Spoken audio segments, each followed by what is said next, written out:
நெல் பயிர் போட்டிருந்தோம் இல்லையா, அது சூப்பராக அறுவடைக்கு வந்து தயாராகிடுச்சு. இன்றைக்கி காலையில் அம்மா குளித்து ஏந்தோடனே சாமி கும்பிட்டுட்டு அதுக்கப்புறம் நெல் கதிரை வந்து அறுக்க ஸ்டார்ட் பண்ணிட்டாங்க. இந்த தடவை எந்த ஆளையும் வைக்கலை, வீட்டில் இருக்க பர்சன்லாம் சேர்ந்து எல்லாருமே நம்ம இந்த வேலையை முடிச்சிடலான்னு சொல்லிட்டு காலையிலே எழுந்து எல்லாருமே அறுக்க ஸ்டார்ட் பண்ணிட்டோம். இதில் வந்து போட்டி வேறு, பாதி இடம் உங்களுக்கு பாதி இடம் எங்களுக்கு அப்படின்னு சொல்லிட்டு ரொம்ப ஃபாஸ்ட்டாக வந்து போன தடவைலாம் ஆள் வச்சுருந்தாங்க. நான் எல்லாம் கிட்டேயே போகலையா, இந்த தடவை எல்லாருமே அம்மா அப்பா இவங்கள மட்டும்தான் பண்ணிகிட்டு இருந்தாங்களா, சரி நான் ஒரு ஆளாக போனால் ஒரு ஹெல்ப்பாக இருக்கும்னு சொல்லிட்டு தான் நானுமே போய் அறுத்துட்டு இருந்தேன். ஓரளவுக்கு நல்லாவே நான் அறுத்தேன்.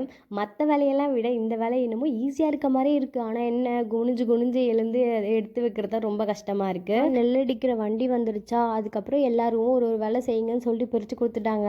நீ என்ன வேலை செய்கிற பாப்பா நான் கேட்டாங்க. நான் நெல் பிடிக்கிறேன் அப்படின்ட்டேன். ஏன்னா நேற்றே என் ஹஸ்பண்ட் சொல்லிட்டாங்க, நீ நெல் பிடிச்சிக்கோ, ஏன்னா மற்ற வேலை ரொம்ப கஷ்டமாக இருக்கும் அப்படின்னு சொன்னாங்க. நானும் சார் ஓகே நான் அதை பண்ணிக்கிறேன்னு சொல்லிட்டு பண்ணேன். ரொம்பவே ஈஸியாக தான் இருந்துச்சு.